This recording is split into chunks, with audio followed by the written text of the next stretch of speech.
Hello everyone, welcome to exam forum के आज के इस वीडियो में हम railway NTPC CBT 2 and group D परीक्षा के लिए स्पेशल करंट अफेयर की सीरीज से वीडियो नंबर 6 डिस्कस करेंगे। इससे पहले इस सीरीज में हमारे टोटल 5 वीडियो आ चुके हैं, जिनका लिंक आपको नीचे डिस्क्रिप्शन बॉक्स में प्लेलिस्ट के फॉर्म में मिल जाएगा। इस सीरीज में हम अक्टूबर 2020 से लेकर मार्च 2022 तक के जितने भी महत्वपूर्ण करंट अफेयर्स के क्वेश्चन हैं, उन सभी क्वेश्चंस को डिटेल में एक साथ कवर कर रहे हैं।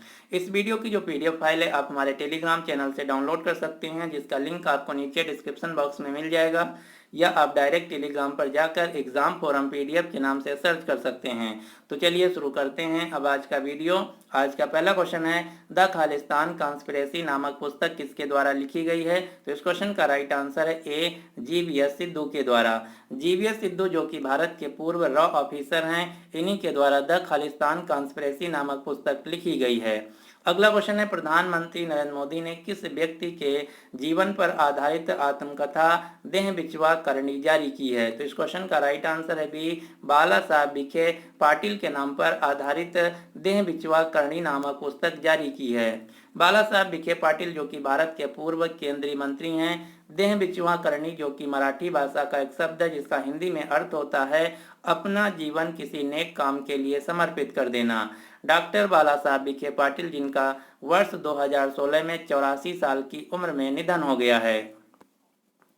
अगला क्वेश्चन है, डल्ले खुर्सानी नामक मशहूर लाल मिर्च का भौगोलिक संकेतक यानी कि जीआई टैग किस राज्य को मिला है? तो इस क्वेश्चन का राइट आंसर है बी, सिक्किम राज्य को।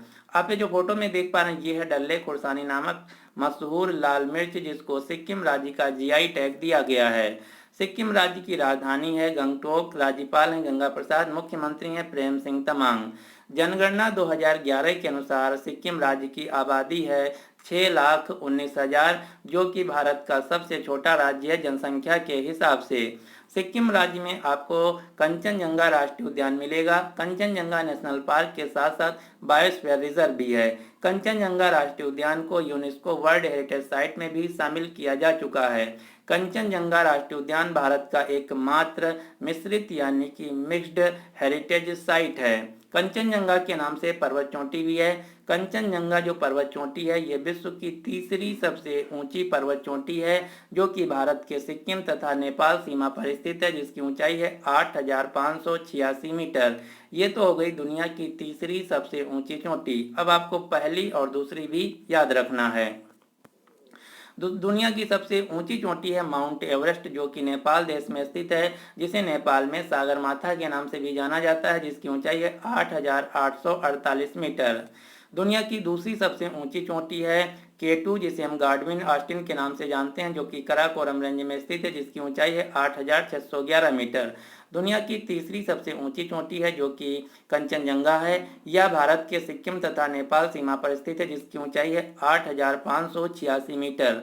आपको इन तीनों पर्वत चोटी की जो हाइट है याद रखना है, क्योंकि यहाँ से परीक्षा में डायरेक्ट क्वेश्चन पूछा जाता है। अब आपको दुनिया के जो 7 महाद्वीप हैं, इन 7 महाद्वीपों में स्थित जो सबसे ऊंची पर्वत चोटी हैं, इनके नाम याद रखना है। जैसे 7 महाद्वीपों में स्थित सबसे ऊंचे शिखर यानी कि 7 summit of the world. Asia महाद्वीप और दुनिया की सबसे ऊंची चोटी है माउंट एवरेस्ट, जिसकी ऊंचाई है 8,848.86 मीटर, जो कि नेपाल देश में स्थित है। दक्षिण अमेरिका महाद्वीप की सबसे ऊंची चोटी है अकानगुआ, जो कि अर्जेंटीना देश में स्थित है। उत्तरी अमेरिका महाद्वीप की सबसे ऊंची चोटी है देनाली, जिसे माउंट मैकिनली के नाम से भी जाना जाता है, जो कि यूएसए यानी कि अमेरिका देश में स्थित है। अफ्रीका महाद्वीप की सबसे ऊंची चोटी है कलिमंजारो, जो कि तंजानिया देश में स्थित है। यूरोप महाद्वीप की सबसे ऊंची चोटी है एल्ब्रस पर्वत। अंटार्कटिका महाद्वीप की सबसे ऊंची चोटी है विल्सन पर्वत। ऑस्ट्रेलिया महाद्वीप की सबसे ऊंची चोटी है कोजिस्कावा पर्वत। ये सातों महाद्वीपों में स्थित 7 ऊंचे पर्वत चोटी के नाम आपको याद रखने हैं। अगला क्वेश्चन है, भारतीय कपास का पहला ब्रांड योम लोगो किसके द्वारा लॉन्च किया गया? तो इस क्वेश्चन का राइट आंसर है बी, स्मृति ईरानी के द्वारा। अब यहाँ से दूसरा क्वेश्चन पूछा जाएगा कि भारतीय कपास का जो पहला ब्रांड योम लोगो लॉन्च किया गया है, इसका नाम क्या है? तो भारतीय कपास के पहले ब्रांड का नाम रखा गया है कस्तूरी कपास। Central institute for cotton research यानी कि भारतीय कपास अनुसंधान संस्थान स्थित है नागपुर महाराष्ट्र में, जबकि कॉटन कॉरपोरेशन ऑफ इंडिया भारतीय कपास निगम लिमिटेड जिसकी स्थापना होती है 1970 में मुंबई महाराष्ट्र में स्थित है। अगला क्वेश्चन है AIBA चैंपियंस एंड वेटरन समिति के अध्यक्ष के तौर पर किस भारतीय को नियुक्त किया गया है? तो इस क्वेश्चन का राइट आंसर है डी, MC मैरी कॉम को। AIBA जो कि बॉक्सिंग की एक अंतर्राष्ट्रीय गवर्निंग बॉडी है। विश्व मुक्केबाजी यानी कि विश्व बॉक्सिंग जो फेडरेशन है ये बदलाव और बेहतरी के लिए दुनिया के उन सम्मानित मुक्केबाजों को शामिल किया है जो कि अपना अनुभव साझा कर सकते हैं। अब आपको MC मैरी कॉम से रिलेटेड कुछ क्वेश्चन याद रखने हैं, जैसे MC मैरी कॉम जो कि मणिपुर राज्य से हैं। MC मैरी कॉम को मैग्निफिसेंट मैरी के नाम से भी जाना जाता है। MC मैरी कॉम की ऑटोबायोग्राफी का नाम है अनब्रेकेबल। MC मैरी कॉम दुनिया की एकमात्र महिला मुक्केबाज है, महिला बॉक्सर हैं जिन्होंने 6 बार विश्व चैंपियन जीता है। ये क्वेश्चन बहुत बार परीक्षा में पूछा जा चुका है, आपको याद रखना है। अंतर्राष्ट्रीय स्तर पर बॉक्सिंग यानी कि मुक्केबाजी की गवर्निंग बॉडी है AIBA जिसका फुल फॉर्म है इंटरनेशनल बॉक्सिंग एसोसिएशन। मुख्यालय है स्विट्जरलैंड के लाउजेन शहर में। वर्तमान में प्रेसिडेंट हैं उमर क्रेमिलेओ। भारतीय मुक्केबाजी महासंघ के अध्यक्ष हैं अजय सिंह। अब आपको एक अन्य मुक्केबाज खिलाड़ी का नाम याद रखना जो कि 2021 में सबसे ज्यादा चर्चा में रही। इनका नाम है लवलीन बोरगोहेन जो कि असम राज्य से हैं। इन्होंने टोक्यो ओलंपिक 2020 में कांस्य पदक जीता था। खेल रत्न अवार्ड जो कि भारत में दिया जाने वाला खेल के क्षेत्र में सर्वोच्च सम्मान है, ये लवलीन बोरगोहेन को भी 2021 में दिया गया है। अगला क्वेश्चन है अखिल भारतीय शतरंज संघ के द्वारा भारत की पहली चेस यानी कि शतरंज अकादमी की स्थापना उड़ीसा के भुवनेश्वर शहर में किया जाएगा। भारत की पहली अत्याधुनिक पैरा बैडमिंटन अकादमी की स्थापना लखनऊ उत्तर प्रदेश में की गई है। भारतीय रेलवे के द्वारा भारत की सबसे बड़ी कुश्ती अकादमी की स्थापना किशनगंज दिल्ली में की गई है। Table tennis federation of India के संचालन के लिए प्रशासकों की समिति यानी कि एडमिनिस्ट्रेशन के लिए जो कमेटी है उसकी अध्यक्ष के तौर पर नियुक्त किया गया गीता मित्तल को। अब आपको खेलों से संबंधित कुछ क्वेश्चन याद रखना, जैसे वर्तमान में भारत के खेल मंत्री हैं अनुराग सिंह ठाकुर। भारत में हर साल राष्ट्रीय खेल दिवस मनाया जाता है 29 अगस्त को। 29 अगस्त को क्योंकि इसी दिन मेजर ध्यानचंद जी का जन्म दिवस होता है। मेजर ध्यानचंद जी के नाम पर ही भारत में खेल के क्षेत्र में दिया जाने वाला सर्वोच्च सम्मान है जिसका नाम है मेजर ध्यानचंद खेल रत्न पुरस्कार, जिसमें 25 लाख रुपए की नगद धनराशि दी जाती है। 2020 में मेजर ध्यानचंद खेल रत्न पुरस्कार टोटल 5 खिलाड़ियों को दिया गया था। ये 5 खिलाड़ी कौन कौन से हैं? रोहित शर्मा, मरियप्पन थंगावेलु, मनिका बत्रा, विनेश फोगाट तथा रानी रामपाल। लेकिन आपको ध्यान देना है, यदि आपसे क्वेश्चन पूछा जाए कि 2021 में मेजर ध्यानचंद खेल रत्न पुरस्कार कितने खिलाड़ियों को दिया गया, तो उत्तर होगा 12 खिलाड़ियों को। 2020 में 5 खिलाड़ियों को जबकि 2021 में 12 खिलाड़ियों को दिया गया है। ये 12 खिलाड़ी कौन कौन से हैं? नीरज चोपड़ा, रवि कुमार दहिया, लवलीन बोरगोहेन, PR श्रीजेश, अवनी लेखरा, सुमित अंतिल, प्रमोद भगत, कृष्णा नागर, मनीष नरवाल, मिताली राज, सुनील छत्री, मनप्रीत सिंह। अब आपको ये जो खिलाड़ी हैं ये किस खेल से संबंधित हैं ये भी क्वेश्चन आपको याद रखना है, क्योंकि यहीं से अक्सर परीक्षा में क्वेश्चन पूछा जाता है। क्वेश्चन इस प्रकार से पूछा जाता है कि सुनील छत्री का संबंध किस खेल से है, तो उत्तर होगा फुटबॉल खेल से। हाल ही में दूसरे खेलो इंडिया यूनिवर्सिटी गेम्स 2021 का आयोजन 2022 में कर्नाटक के बेंगलुरु शहर में किया गया और इसका शुभांकर यानी कि मस्कट था बीरा जो कि एक हाथी है। दूसरे खेलो इंडिया यूनिवर्सिटी गेम्स 2021 में विजेता जो रहा ये रहा जैन यूनिवर्सिटी जो कि बेंगलुरु का है। भारत के पहले खेलो इंडिया यूनिवर्सिटी गेम्स 2020 का आयोजन उड़ीसा के भुवनेश्वर शहर में किया गया था। इसी प्रकार से चौथे खेलो इंडिया यूथ गेम्स 2021 का आयोजन 2022 में हरियाणा के पंचकुला शहर में किया जाएगा, जिसका शुभांकर यानी कि मस्कट है धाकड़ जो कि एक गाय है। पांचवें खेलो इंडिया यूथ गेम्स 2022 का आयोजन मध्य प्रदेश के भोपाल शहर में किया जाएगा। खेलो इंडिया यूथ गेम्स की शुरुआत 2018 में होती है। 2018 में पहली बार दिल्ली में खेले गए, 2019 में पुणे महाराष्ट्र में, 2020 में गुवाहाटी असम में 2021 में इनका आयोजन नहीं हुआ, जो कि 2022 में हरियाणा के पंचकुला में होगा और 2022 में मध्य प्रदेश के भोपाल शहर में इनका आयोजन किया जाएगा। खेलो इंडिया यूथ गेम्स के लिए जो एलिजिबिलिटी है ये है अंडर 17 स्कूली छात्रों के लिए, जबकि अंडर 21 कॉलेज छात्रों के लिए। अब यहाँ से हाल ही में एक परीक्षा में क्वेश्चन पूछा गया था कि खेलो इंडिया यूथ गेम्स में कितने नए खेलों को शामिल किया गया है। तो टोटल 5 खेलों को 2022 में नए खेलों को शामिल किया गया। ये 5 खेल कौन कौन से हैं? कलारी पयट्टू जो कि केरल का है, थंगडा जो कि मणिपुर राज्य का है, मलखम्ब जो कि मध्य प्रदेश का है, गतका जो कि सिखों का पारंपरिक युद्ध कला है, और 5वां है योगासन। और यहीं से क्वेश्चन पूछा गया था हाल ही में, कलारी पयट्टू केरल का एक मशहूर खेल है, यह क्या है? तो कलारी पयट्टू एक युद्ध कला यानी कि मार्शल आर्ट है। ये जो चारों हैं, कलारी पयट्टू, थांगडा, मलखम्ब तथा गतका, ये चारों मार्शल आर्ट यानी कि युद्ध कला हैं, जिनको खेलो इंडिया यूथ गेम्स 2021 में शामिल किया गया है। अगला क्वेश्चन है, प्रतिवर्ष राष्ट्रीय विज्ञान दिवस कब मनाया जाता है? तो भारत में हर साल नेशनल साइंस डे मनाया जाता है 28 फरवरी को। 28 फरवरी को ही 2022 में जो 28 फरवरी को मनाया गया, इसका थीम था सतत भविष्य के लिए विज्ञान और प्रौद्योगिकी में एकीकृत दृष्टिकोण। लेकिन यहाँ पर आपको ध्यान देना है, भारत में जो राष्ट्रीय प्रौद्योगिकी दिवस नेशनल टेक्नोलॉजी डे है ये 11 मई को मनाया जाता है, जबकि राष्ट्रीय विज्ञान दिवस 28 फरवरी को मनाया जाता है। अब आपको क्वेश्चन पूछना चाहिए कि 28 फरवरी को ही क्यों? क्योंकि भारत के एक महान वैज्ञानिक सर चंद्रशेखर वेंकट रमन, जिन्हें हम सर चंद्रशेखर वेंकट रमन के नाम से जानते हैं, इन्होंने 28 फरवरी 1928 को रमन प्रभाव, रमन इफेक्ट की खोज की थी। रमन इफेक्ट जो कि फिजिक्स का एक बहुत बड़ा योगदान है, इनको सम्मानित करने के लिए भारत में हर साल 28 फरवरी को राष्ट्रीय विज्ञान दिवस मनाया जाता है।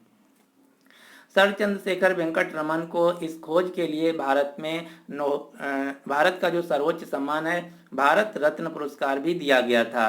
अब यहाँ से क्वेश्चन पूछा जाता है, सर वेंकट रमन को भारत रत्न पुरस्कार ये किस वर्ष दिया गया था? तो ये 1954 में सबसे पहला जो भारत रत्न पुरस्कार था, टोटल 3 लोगों को दिया गया था, जिसमें से एक थे सीवी रमन, दूसरे अन्य व्यक्ति थे सी राजगोपालचारी, सर्वपल्ली राधाकृष्णन। तो ये भी आपको क्वेश्चन याद रखना है। भारत का जो सर्वोच्च पुरस्कार है भारत रत्न पुरस्कार, जिसकी शुरुआत 1954 में होती है।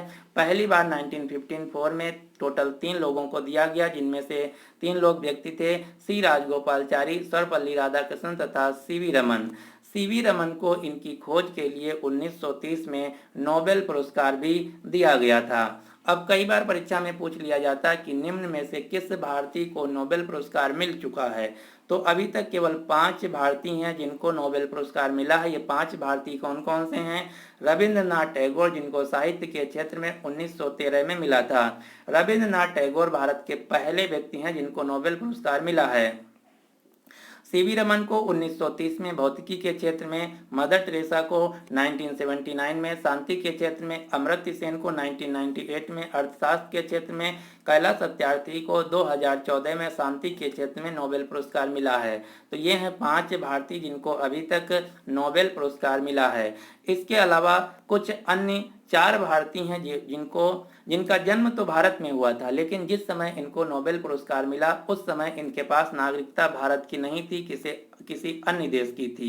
ये 4 व्यक्ति कौन कौन से हैं? तो ये हैं 4 भारतीय मूल के व्यक्ति जिनको नोबेल पुरस्कार मिला है। हरगोविंद खुराना, जिनको मेडिसिन के क्षेत्र में 1968 में, सुब्रमण्यम चंद्रशेखर को जिनको भौतिकी के क्षेत्र में 1983 में, वेंकट रमन रामकृष्णन को रसायन के क्षेत्र में 2009 में, और अभिजीत बनर्जी को अर्थशास्त्र के क्षेत्र में 2019 में नोबेल पुरस्कार मिला है। ये चारों व्यक्ति भारतीय मूल के व्यक्ति हैं, यानी कि इनका जन्म तो भारत में हुआ था, लेकिन जिस समय इनको नोबेल पुरस्कार मिला उस समय इनके पास नागरिकता भारत की नहीं थी।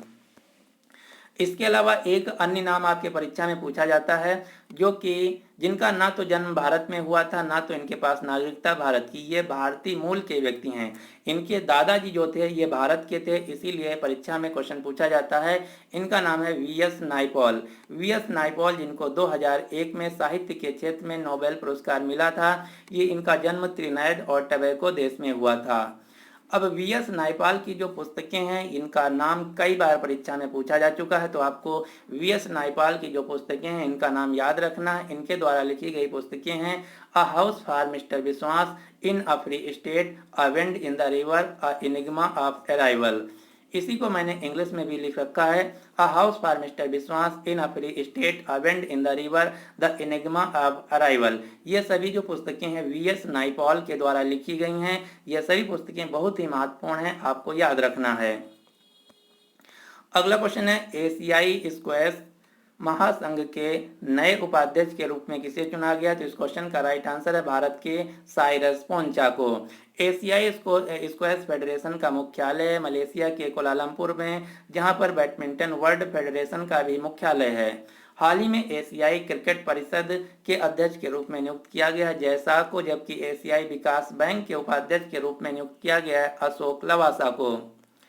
अगला क्वेश्चन है, मलेशियाई ओपन चैंपियनशिप जीतने वाले पहले भारतीय स्क्वैश खिलाड़ी कौन बन गए हैं? तो इनका नाम है सौरभ घोषाल। अगला क्वेश्चन भी स्क्वैश से रिलेटेड है, अमेरिका में जूनियर स्क्वैश ओपन जीतने वाली पहली भारतीय महिला कौन बन गई? तो इनका नाम है अनाहत सिंह। अब आपको भारत के 5 स्क्वैश खिलाड़ियों के नाम याद रखना जो कि अक्सर परीक्षा में पूछा जाता है। यहाँ से क्वेश्चन इस प्रकार से पूछा जाता है कि दीपिका पल्लिकल कार्तिक का संबंध किस खेल से? तो उत्तर होगा स्क्वैश से। ये हैं भारत के 5 वर्तमान में सबसे ज्यादा मशहूर खिलाड़ी। कौन कौन से? दीपिका पल्लिकल कार्तिक, सौरभ घोषाल, ज्योत्सना चिन्नप्पा, हरिंदर पाल संधू, रवि टंडन। ये सभी भारतीय स्क्वैश खिलाड़ी हैं। अब आपको भारत के जो प्रमुख खेल संगठन हैं उनके अध्यक्ष के नाम याद रखना है। जैसे भारतीय ओलंपिक संघ के अध्यक्ष हैं नरेंद्र ध्रुव बत्रा, हॉकी इंडिया के अध्यक्ष हैं ज्ञानेंद्रो निगोबम, भारतीय बैडमिंटन संघ के अध्यक्ष हैं हेमंत विश्व शर्मा, भारतीय टेबल टेनिस संघ के अध्यक्ष हैं दुष्यंत चौटाला, भारतीय शतरंज संघ के अध्यक्ष हैं संजय कपूर, भारतीय मुक्केबाजी संघ के अध्यक्ष हैं अजय सिंह, भारतीय तीरंदाजी संघ के अध्यक्ष हैं अर्जुन मुंडा, भारतीय फुटबॉल संघ के अध्यक्ष हैं प्रफुल्ल पटेल, बीसीसीआई यानी कि क्रिकेट के अध्यक्ष हैं सौरव गांगुली, वर्तमान में भारत के खेल मंत्री हैं अनुराग सिंह ठाकुर। तो ये हैं सभी भारत के जो खेल संगठन हैं उनके अध्यक्ष जिनका नाम आपको याद रखना है। अगला क्वेश्चन है, इक्वेटस स्मॉल फाइनेंस बैंक ने अपना ब्रांड एम्बेसडर किसे बनाया है? तो इस क्वेश्चन का राइट आंसर है ए एंड बी दोनों, हॉकी खिलाड़ी रानी रामपाल तथा क्रिकेटर स्मृति मंधाना को।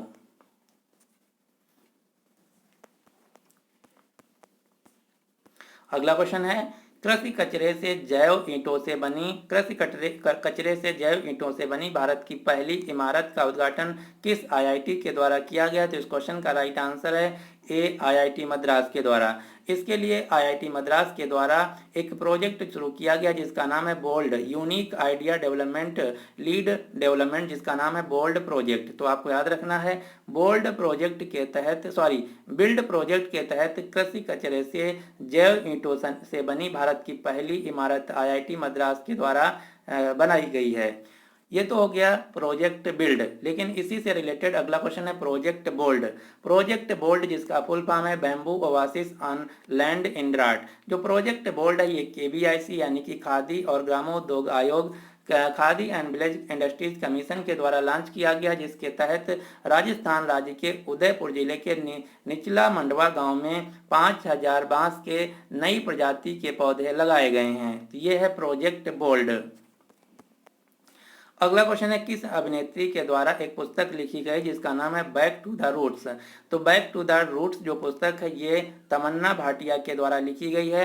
तमन्ना भाटिया जो कि साउथ इंडस्ट्रीज की एक एक्ट्रेस हैं। अगला क्वेश्चन है, किस राज्य ने भारत का पहला डुगोंग संरक्षण रिजर्व स्थापित किया है? तो इस क्वेश्चन का राइट आंसर है डी तमिलनाडु राज्य ने। डुगोंग जो कि आमतौर पर एक समुद्री गाय है। आप ये जो फोटो में देख पा रहे हैं ये है डुगोंग, जिसके संरक्षण के लिए भारत का पहला संरक्षण केंद्र स्थापित किया गया तमिलनाडु राज्य में। इसी प्रकार से भारत का पहला स्पेस पार्क केरल राज्य में खोला गया है।